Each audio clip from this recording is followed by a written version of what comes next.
화면이 자꾸 꺼지나요? 아니에요? 자, 오늘의 말씀의 제목은 예루살렘에 도착한 바울. 드디어 예루살렘에 도착합니다. 우리가 쉽게 생각하면은 아주 좋은 말씀, 좋은 장소, 그럴 것 같으나 이곳을 향하는 예수의 마음과 이곳을 향한 사도 바울의 마음은 똑같습니다. 고난의 길로 사실 접어드는 거죠. 오늘 사도 바울이 어떤 마음을 가지고 거기로 향하는지를 이제 살펴볼 텐데요. 오늘 보니까 나손을 데리고 동행한다라고 굳이 얘기를 하고 있습니다. 그냥 가면 되는 건데 나손을 동행을 해요. 왜 동행할까요? 나손의 집이 예루살렘에 있습니다. 우리는 신앙생활을 하면서 믿습니다. 그리고 그냥 맨 땅에 헤딩하는 것으로 신앙생활을 하는 경우도 있고, 목사들도 교회 개척을 할 때는 거의 목사가 재력이 있습니까? 그러니까 믿습니다라고 맨 땅에 헤딩하는 식으로 교회 개척들을 예전은 했습니다. 맨 땅에 헤딩하면 어떻게 되죠, 집사님? 머리가 깨집니다. 머리가 깨지는 그런 마음을 가지고 사실 한 거죠. 근데 지금은 전혀 그런 말들이 효력이 없어졌습니다.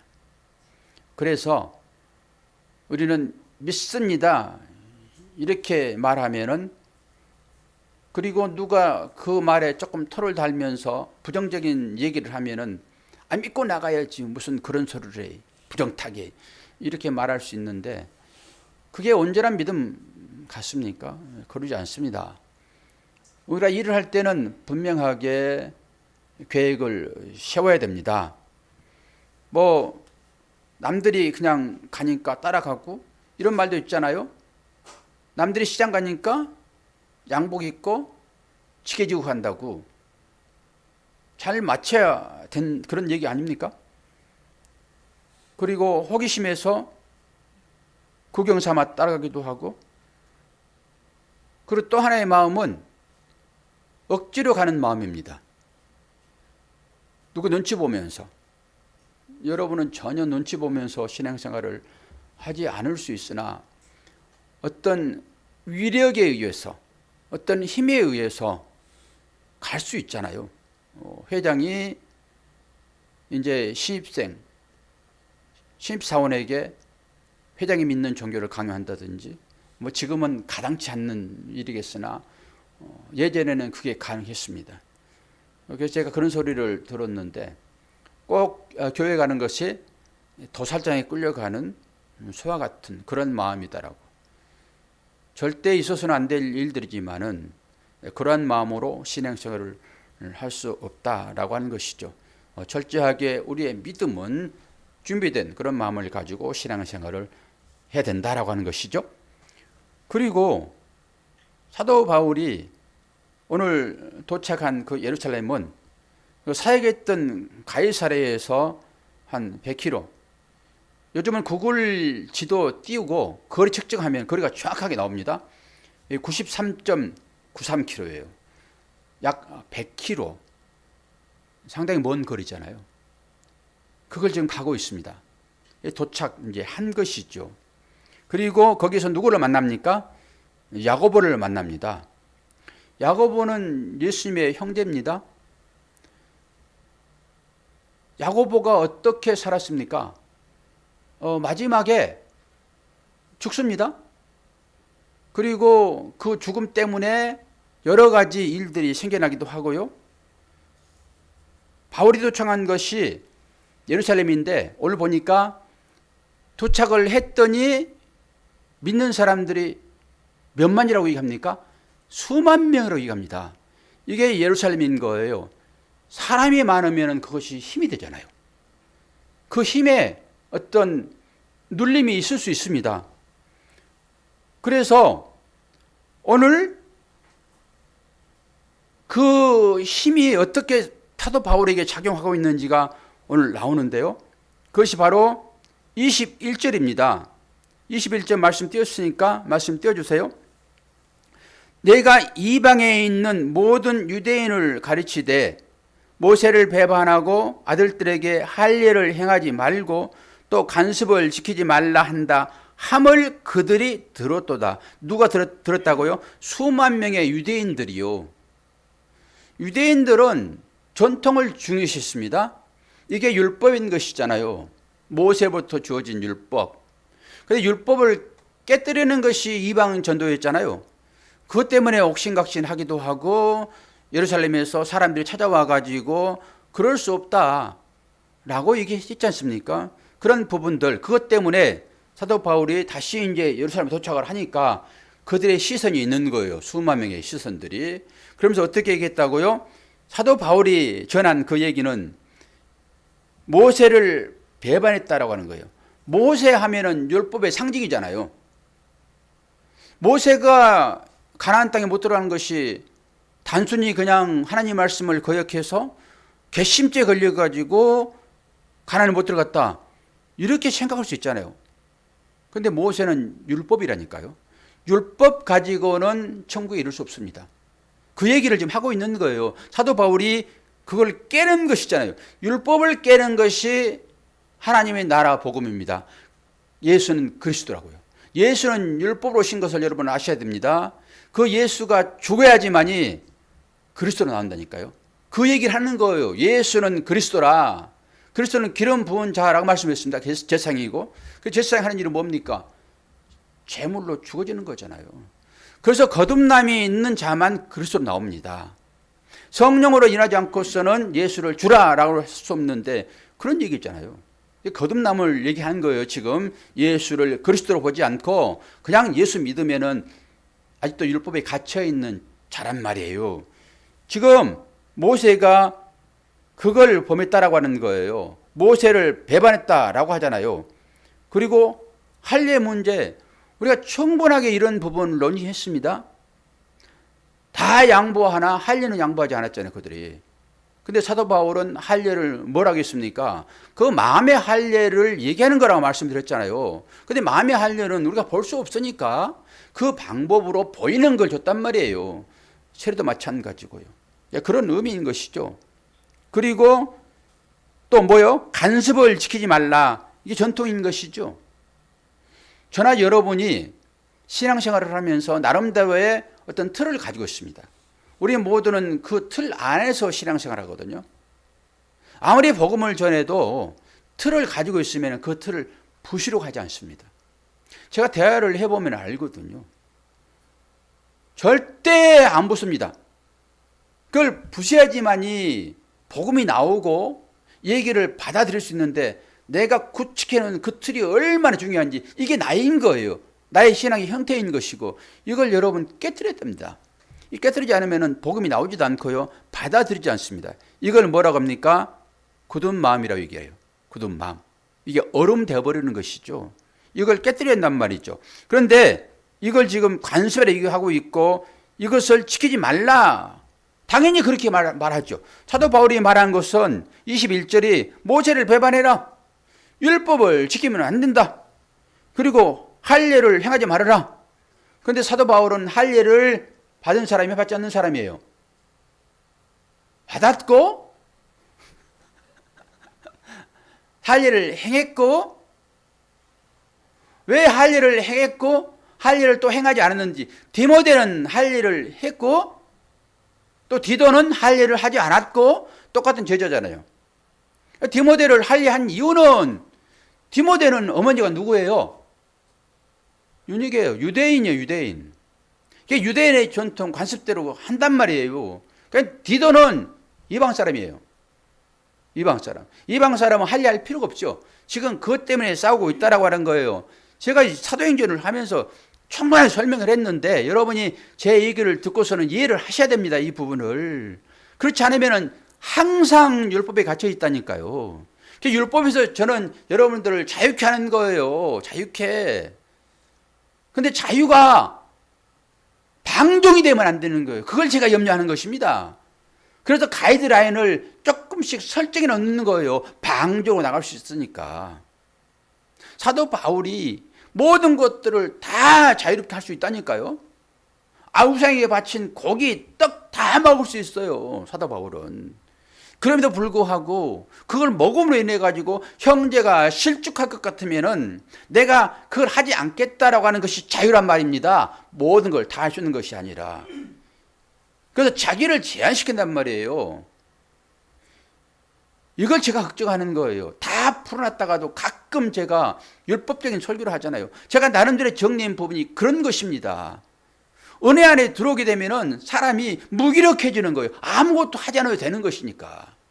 그냥 자유롭게 살면 되는 거잖아요. 여러분 자유로우십시오. 그런 부분에 있어서 내가 뭘 행위를 해야지만 내가 구원받는 것이 아니라 하나님의 언약, 하나님의 약속하심이 여러분들에게 있기 때문에 여러분이 어떤 상황 가운데 있을지라도 하나님은 그 약속을 붙들고 여러분을 이끄신다니까요. 여러분이나 저나 무슨 이쁜 짓을 해가지고 하나님이 우리를 이끄시냐고요. 저는 매일 그렇습니다. 매일. 그러니까 그 자유로움을 드리면은 여러분이 자유로우셔야 돼요. 근데 그걸 여러분의 유익으로 챙기면 안 돼요. 그건. 자유로운 것을 여러분의 이익, 여러분의 쾌락, 여러분의 육신의 자유로움을 챙기면 안 된다라고 하는 것이에요. 그 부분은. 그걸 염두에 두시면서 신앙생활을 하셔야 됩니다. 이 사도 바울이 지금 그 관습적인 거, 그 율법적인 거, 그 전통적인 거, 그걸 전부 다 부인해버렸잖아요. 그랬더니 수만 명의 유대인들이 잘 만났네, 사도 바울. 당신이 이방의 전도자로 우리가 파송하긴 했으나 못내 우리는 마음 가운데 껄끄러움이 있었어. 그리고 지금 얘기를 하는 거예요. 자, 그러면서 20절을 봅니다. 20절 말씀 안 띄워드렸어요. 20절을 보게 되면은 뭐라고 합니까? 열심의 열성을 가진 사람들이 바울을 기다린다라고 얘기를 해요. 열심의 열정. 이것을 열심당 그러면은 뭐 젤로테스라고 얘기하고 있지만은 성경에서는 셸롯 이렇게 얘기해요. 셸롯. 이게 누가복음 5장 15절 띄워드렸습니다. 말씀.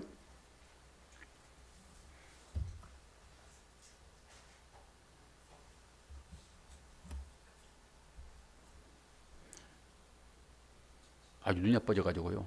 잘 안 보입니다. 저 좀 키워서 좀 볼게요. 이게 맞는지.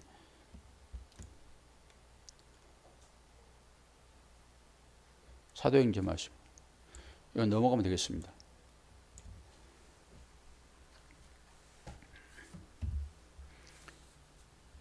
자, 그림과 함께 말씀을 띄워드렸습니다.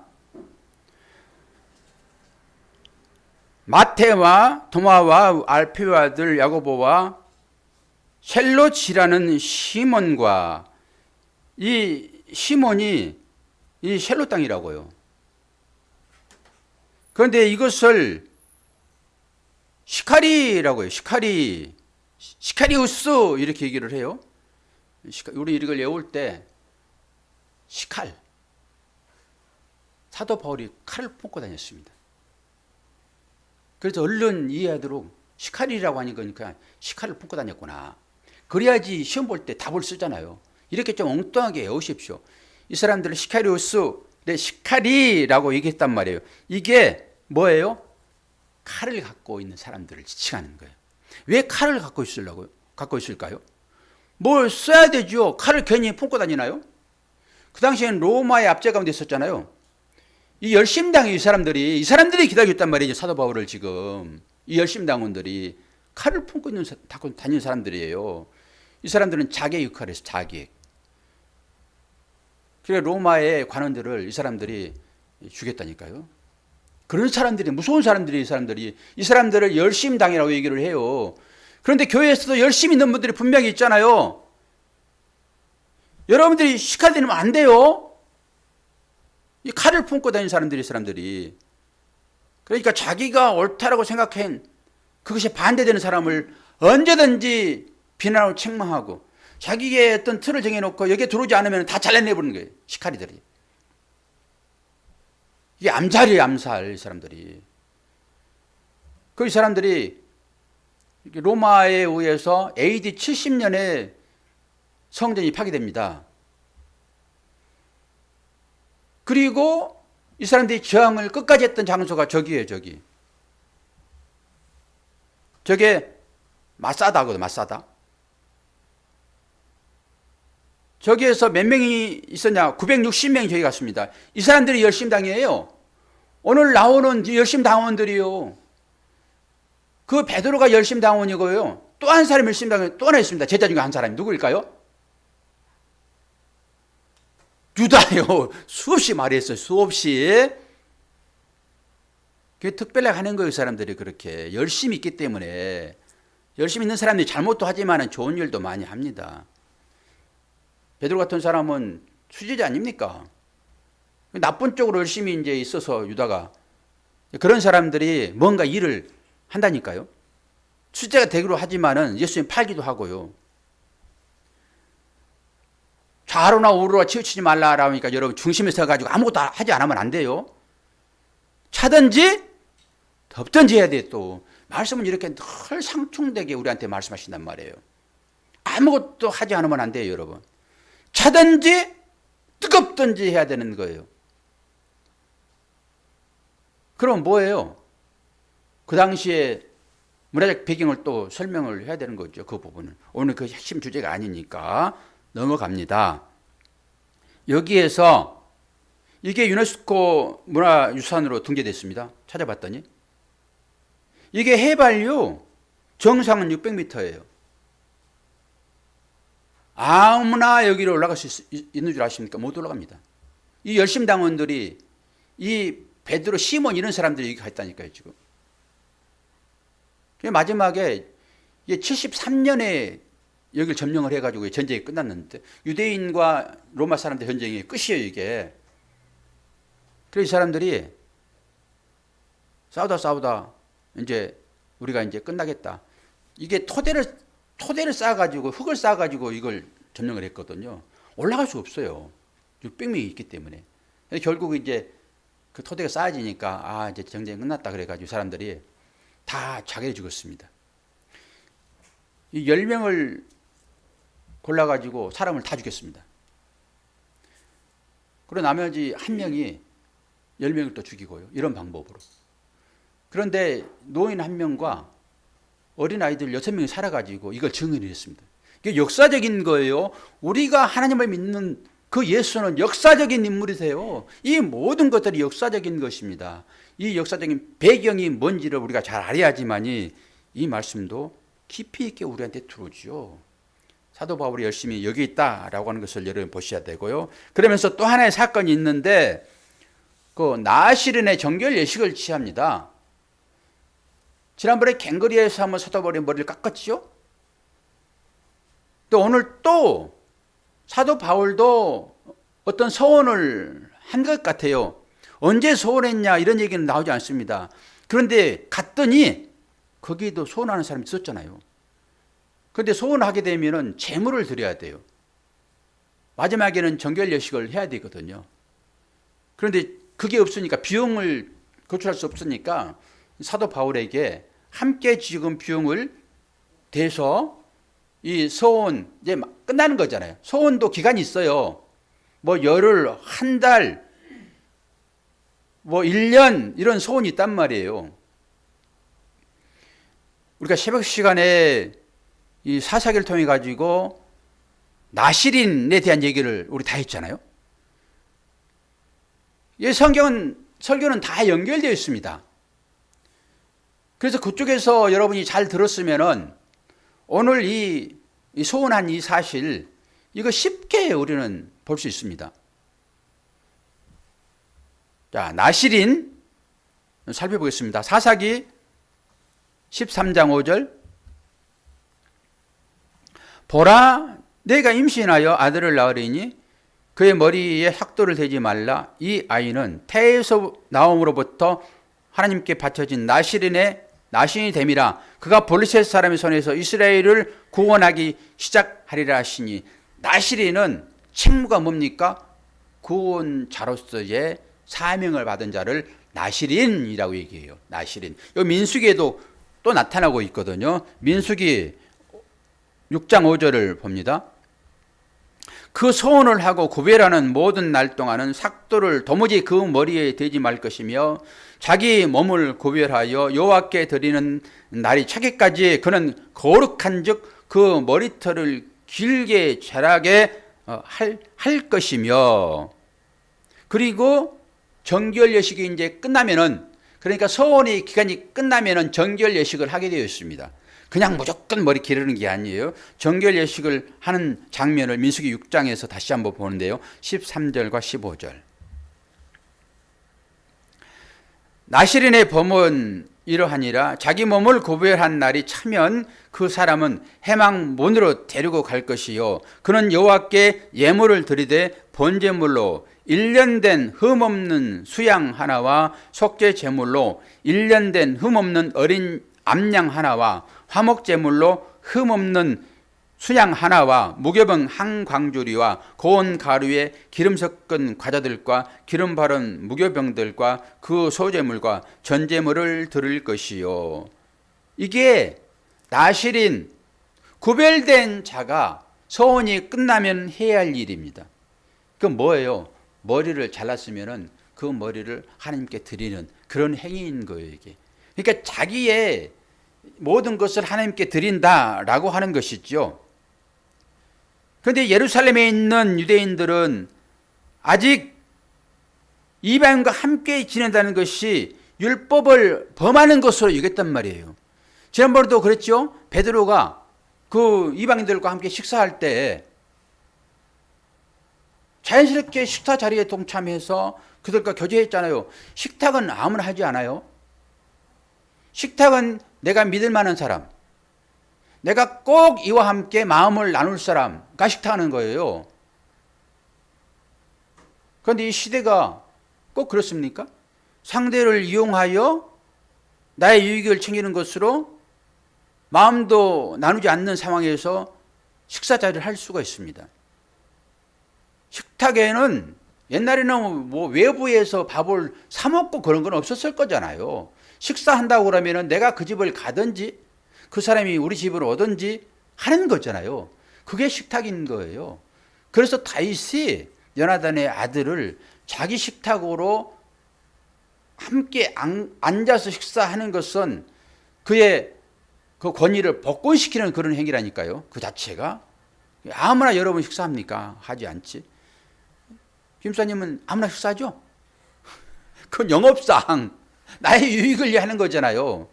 그런데 옛날에는 식사하는 것이 그런 거였다니까요. 그래서 우리가 마리아가 남자들끼리 밥을 먹는데 마리아가 쏙 들어가서 향후를 머리 붓잖아요. 마리아가 모릅니까? 다 알지. 그럼에도 불구하고 지탄 받을지라도 마리아는 마리아의 일을 한 것입니다. 식사 자리는 이제 그런 거예요. 그래서 베드로도 그 이방 사람들과 식사하는데 편안하게 얘기하고 있다가 예루살렘에서 그 할례자들이 오니까 도망가 버렸잖아요, 그냥. 그리고 사도 바울이 얼마나 책망했습니까? 너는 지금 율법을 파기하고 이방 사람들에게 복음을 전하고 그 복음을 전할 때 성령이 임하는 것을 봤잖아요, 서로 간에. 그런데 아직도 어떻게 해요? 그 할례자들 오니까 도망갔잖아요. 어디서 또 그걸 봅니까? 베드로가 하늘에서 내리잖아요. 짐승들 잡아먹으라. 아니, 거룩하지 않는 것을 내가 어떻게 먹을 수 있습니까? 잡아먹어라. 먹었어요, 안 먹었어요? 설교 다 했던 내용들이에요.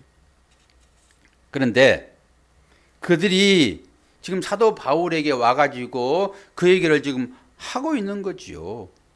사도 바울은 뭐라고 했습니까?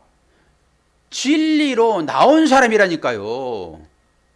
진리가 너희를 자유케 하리라 라고 하는 측면에서 진리로 나온 분이세요. 그럼 제가 한번 이 시점에서 한번 물어볼게요. 여러분은 율법의 삶을 살다가 그 율법의 진리를 깨닫고 예수는 그리스도라고 하는 그 하나님의 나라에 대하여 온전히 파악하여 자유를 얻고 살고 있습니까? 안 그러면 아직도 율법에 매여 있습니까? 뭐라고요? 예? 자유를 얻었습니까? 율법의 자유도 풀려났습니까? 제가 보기에는 여러분이 만든 자유 같아요. 그러나 그건 제 시각이고요. 하나님의 시각은 따로 있을 것입니다. 여러분 그렇게라도 자유를 좀 누리시라고요. 그 부분에 있어서. 그리고 사도 바울처럼 그 자유로움을 가지고 자기를 율법으로 묶으세요. 왜 제가 율법 얘기를 마지막에 율법의 행위를 여러분 해야 됩니다 라고 하냐면은 여러분 은혜가 들어오면요 무기력해집니다. 그건 제가 경험했어요. 그리고 다른 사람들과 대화하는데 어떤 사모님과 대화를 하는데 사모님도 은혜파거든요. 무기력해요. 뭘 할지를 모르겠어요. 하면은 율법으로 또 정죄받을 수 있기 때문에 뭐가 뭔지는 모르는 거죠. 제가 곰곰이 생각했잖아요. 이거 어떻게 할꼬? 뭔가 하기를 해야 되는데 그것도 세상 질서의 방법, 도덕과 윤리적인 측면으로 우리가 할 수는 없잖아요. 그래서 하기는 해야 되는데 어떤 것을 근거로 할까? 말씀이 있잖아요. 율법이라고 하는 말씀. 그 율법의 말씀으로 여러분 행하면은 이제는 하나님께서 너의 행함이 하나님 뭘 보신다고요? 사모가 밥 하느라고 올라가 버려가지고 대화할 사람이 없네. 뭘 보신다고요? 중심을 보신단 말이에요. 뭘 중심을 봅니까? 중심 보신다 그러면 하나님께 내 속 다 들여다보는구나 이렇게 생각되어지는데 하나님은 그 율법이 품고 있는 뜻이 무엇인지를 아는 네가 그 뜻을 알았어? 라고 하는 중심이에요. 하나님 그걸 보신다는 거예요. 이 휘장을 통해 가지고 그 휘장이 갈라짐으로 인해 가지고 우리가 지성소 안으로 뚜벅뚜벅 걸어 들어가잖아요. 누구만 갈 수 있는 것이에요. 그게 제사장만 대제사장만 들어갈 수 있는 그 지성소 안으로 1년에 한 번씩 함부로 들어가면 대제사장도 온전히 씻음받지 못하고 들어가서 그 행위를 하게 되면은 하나님께서 죽여버렸잖아요. 그래서 움직임이 없어. 방울 소리가 안 나. 그러면은 못 들어가니까 줄 달아가지고 끌어있단 말이에요. 그것이 지성소예요, 여러분. 아무나 들어가요? 기름 부음 받은 자유, 그런 사람만 들어가는 것이 지성소란 말입니다. 1년에 한 번씩 하나님께서 너의 백성을 대신하여 나와 만나자. 그게 모세 아닙니까? 하나님의 얼굴을 대면하는 것이라고요. 그 당시에는 하나님 얼굴을 보면 다 죽었어요. 근데 모세가 하나님과 대면했다고 얘기를 하잖아요. 그것이 지성소인 거예요. 그 지성소가 어떻게 들어갈 수 있는, 아무나 들어갈 수 있는, 아무나가 아니라 제사장 옷을 입은 자만 들어가는 거잖아요. 그 제사장 옷은 뭐예요? 의의 옷, 세마포, 주님이 벗어준 그 옷, 피로 범벅된 그 옷, 그 옷 입은 자만 지성소 안으로 들어가는데 그게 어떻게 열렸냐고요. 휘장이 찢어졌습니다. 그래서 그 휘장을 예수님의 육체다라고 성경이 기록하고 있잖아요. 이거 증거 아닙니까? 그래서 우리가 그 안에 들어간 거라고요. 휘장은 뭐예요? 율법인 거예요. 그래서 성전을 정확히 알면은 그 안에 하나님의 나라가 있고 예수의 십자가가 그대로 있고 예수의 헌신이 그대로 있다라고 하는 거예요. 그런데 성전주의자들은 그 성전만 섬긴다니까요. 그게 율법인 거예요. 그 사람들은 뭐예요? 중심이 없잖아요. 알지 못하잖아요. 그 성전이 뭘 말하고 있는지, 그 성전이 예수 그리스도를 함의하고 있는지 이 뜻을 알지 못하니까 중심이 없는 거죠. 그 사람들을 거듭나지 않는 자다라고 얘기하는 거예요. 니고데모가 그래서 성경 박사지만은 율법 행위로는 아주 강하게 나온 자, 이게 예수를 만나기 전에 사도 바울 아닙니까? 거듭나기 전 사람, 이 사람으로서는 주를 고백할 수 없다니까요. 그 사도 바울이 그 주님을 만나니까 눈이 열리고 아버지의 마음이 읽혀지는 거예요. 그 휘장이 주님의 몸이었구나. 주님이 죽지 않으면 들어갈 수 없는 것이 하나님의 나라이구나. 이 사실을 내가 깨달았느냐? 그 중심이 딱 서 있느냐, 진리로? 그렇게 서 있게 되면은 뭐가 흔들립니까? 흔들리지 않지. 그걸 네가 깨달았느냐라고 하는 거잖아요, 지금. 그래서 그게 중심인 거예요. 어제 내가 거짓말하는 하나님께서 다 마음을 다 아시고 또 그걸 또 책망하실까? 그 얘기가 아니라 우리는 전부 다 해치란 무덤이라니까요. 의인은 넘나니 하나도 없다고요. 우리가 내놓는 모든 것들은 다 뭐예요? 다 죄악이라니까요. 네가 그걸 알고 있니? 내 은혜가 아니면은, 내가 너를 이끌고 가지 않으면 너는 언제든지 세상으로 달려나간다. 세상은 뭐예요? 자기 우상이요. 나의 배부름, 나의 즐거움.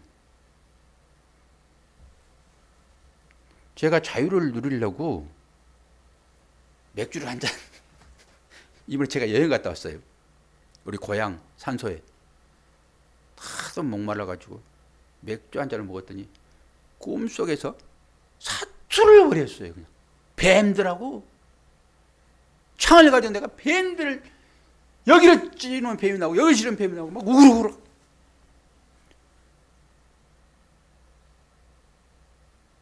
한 번 뭐 끊었는데 계속하지 이런 말도 들리고. 하나님의 말씀이 여러분 어떻게 들리십니까? 하나님 말씀이 이 기록된 말씀만 가지고 여러분 보시게 되면은 여러분의 삶 가운데는 말씀을 보지 않기 때문에 여러분의 길이 희미하게 보여질 것입니다. 그런데 하나님께서는 여러분들에게 양심을 주셨어요. 그 양심이 화인 맞은 양심을 해요. 그러나 그 양심을 통해서 울림이 있단 말이에요. 제가 뭐라고 얘기했습니까? 우리 히브리서 말씀 다 배웠죠? 성령의 은혜를 받고 여러 가지 경험을 하고 그러더라도 마지막에 회개할 수 없는 죄, 여러분 회개하지 않으면 구원 못 받습니다. 회개할 수 없는 죄가 뭐라고 했습니까? 최종적으로 많은 사람 앞에서 기자 불러놓고 내가 그냥 무식 중에 하는 그런 것이 아니라 기자를 불러놓고 최종적으로 예수는 나와 상관없는 사람입니다라고 말해버리는, 공개적으로. 그래서 여러분 그 좋은 날 술 한 잔씩 하잖아요. 제가 새벽 시간에 우리 권사님한테 술 좀 먹여보려고 얼마나 유혹했는데 아주 머리를 흔들어 버려가지고, 정사님 말고 저기 다른 권사 한 분 계세요. 새벽 기도 시간에. 네, 새벽 권사님.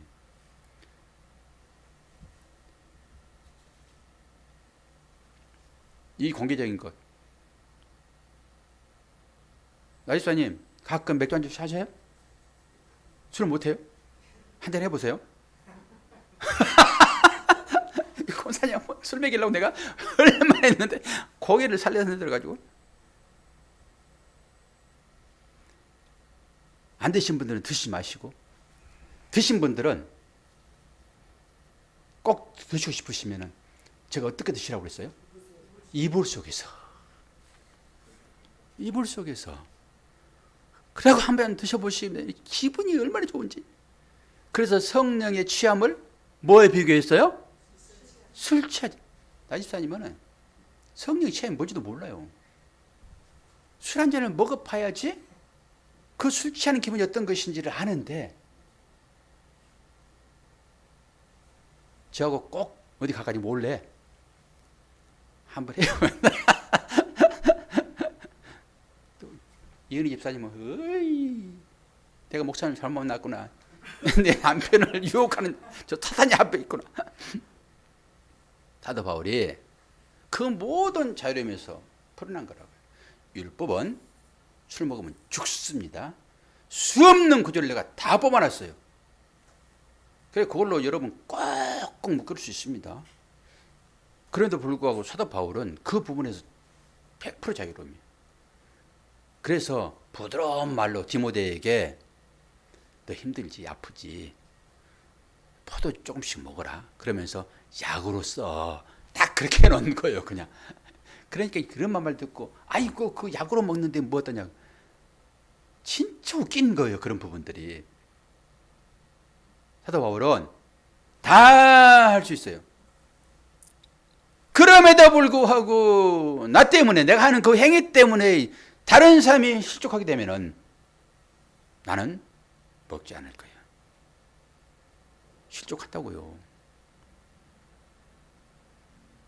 정말로 자유롭게 하는 그 행위가 처음에 즐길 때는 다 좋습니다.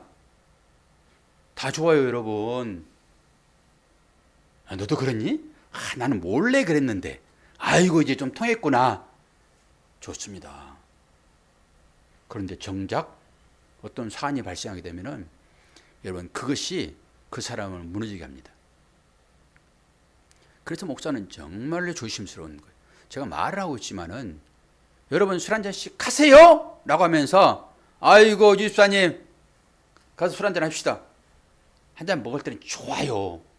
그런데 딱 그것이 꼬투리 돼가지고 있죠. 목사의 말이 아무것도 아닌 말이 됩니다. 그는 분명해요. 하나님은 기름 부으셔온 자의 입을 사용하시는 거예요. 그래서 그를 주의시키는 것입니다. 율법으로 묶기도 하고요. 그 자유를 제한하기도 하고요. 정말로 자유로운데 이걸 제한시키는 그 하나님. 사도 바울이 지금 그거 하는 거예요. 왜 사도 바울이 결혼하고 싶고 자기 마음대로 살고 싶고 그 수많은 여행 중에서 왜 자기가 뭐 능력이 없어서 벌어먹고 못 삽니까? 충분히 또 하나님 말씀 전하는 자는 그 멍에를 이거보다 뭐라고 그러죠? 소 입을 막는 거? 말로 하면 재갈이에요. 그거 하지 말라고 그래요. 일 열심히 하면은 당연히 먹어야 됩니다. 그럼에도 불구하고 사도 바울은 스스로 돈 벌어가지고 했다니까요. 얼른 나갑시다. 자, 사도 바울의 고백을 한번 들어봅시다. 고린도전서 8장 13절. 제가 지금 했던 얘기가 여기에 그대로 나와 있죠. 그러므로 만일 음식이 내 형제를 실족하게 한다면 나는 영원히 고기를 먹지 아니하여 내 형제를 실족하지 않게 하리라. 이 자유인 거예요. 여러분 자유로우시라니까요. 율법에서 해방을 다 시켜드리잖아요. 그럼에도 불구하고 그것이 다른 형제를 실족하게 되면은 여러분 그거 하지 말아야 됩니다. 이래서 다시 율법으로 넘어와야지만이 여러분 방종을 하는 그 길을 막는 거예요. 그렇다고 하나님께서 구원받은 자를 그거 했다 해가지고 아유 너 보니까 안 되겠다 그리고 탄력시킵니까? 아니란 말이에요. 구원이라는 건 그런 거예요. 이 예화를 하나를 말씀드리고 설교를 마치고자 합니다. 칠레 늪지대에 니노 데리마르라고 하는 개구리가 살고 있습니다. 그 개구리는 번식력이 대단해요. 조그만 개구리인데 근데 그 암놈이 그 젤리 같은 그런 것에다가 알을 낳습니다. 그럼 알을 낳은과 동시에 이 순놈 개구리가 그 알을 삼킵니다. 그래가지고 소리 주머니에 넣어요. 그거를 알을 인터넷 들어가 찾아보면 다 나와 있어요. 이런 것들은 소리 주머니에 알을 넣습니다. 그래가지고 알이 부화할 때까지 이 개구리는 자기가 좋아하는 소리를 안 냅니다. 먹지도 않습니다. 그리고 마지막에 개구리가 부화하게 되면은 다 입에서 나와요. 한번 보시라니까요. 그리고 그 개구리는 죽습니다. 사도 바울이 이 일하는 거예요, 지금. 한 생명을 낳기 위하여 자기의 모든 것들을 다 바쳐버린다니까요. 하나님께서 우리들을 그런 자로 부르셨다고요. 어떻게 살아야 돼요? 그 삶을 저와 여러분이 사셔야 돼요. 여러분 자유로우십시오. 그럼에도 불구하고 다시 말씀드리는 것은 이 개구리를 보시라고요. 그 알을 부화시킬 때까지 그 좋아하는 노래를 안 부른다니까요. 그 좋아하는 음식을 안 먹어요. 이 개구리는. 근데 부화하면은 그 개구리 다 바깥으로 배출하고 그때 죽습니다. 너무 사도 바울과 일치하는 거예요, 이게. 근데 저와 여러분은 사도 바울의 발에 낀 때만큼 합니까? 저는 그렇게 보여요, 그게. 그래서 저를 죄인 중 괴수라고 저도 얘기를 하는 거고요. 사도 바울이 그걸 아는 거예요. 하나님의 은혜가 얼마나 큰지를 사도 바울이 아는 거예요. 그래서 뚜벅뚜벅 그 예루살렘으로 걸어가는 것입니다. 그 100분의 1이라도 우리가 할 수 있습니까? 우리는 조금만 손에 나면은 바로 생각 접어버려요. 과연인가요? 사도 바울이 예루살렘에 걸어가는 것이 그렇게 쉬운 길이냐고요. 그 길을 걸어가면서 우리에게 말씀하세요. 우리는 그 길을 걸어가지 못하지만은 작게나마 여러분 실천을 하셔야지 완성으로 나옵니다. 아무것도 하지 않아가지고는 아무것도 안 돼요. 어떤 사람은 아무 말도 하지 않으면은 아무 일도 일하지 않는다? 그러니까 아무 말도 안 해가지고 웃게 되는. 할 말은 해야 되죠. 작은 부분부터 여러분 실천하는 삶을 사시기를 축원드립니다. 기도하겠습니다.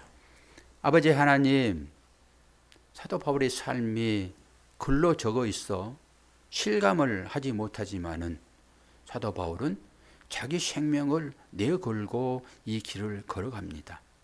하나님께서 오늘을 사는 우리에게 왜 이 말씀을 주시는지 보게 하시고 멀리 나가 복음은 전하지 못한다 할지라도 내 주위부터 그리스도의 삶을 살아낼 때에 복음이 그렇게 전달된다는 것을 알고 내 이웃을 내 몸처럼 사랑하는 우리 모두가 될 수 있도록 도와주시옵소서. 예수 그리스도의 이름으로 기도하옵나이다. 아멘. 찬송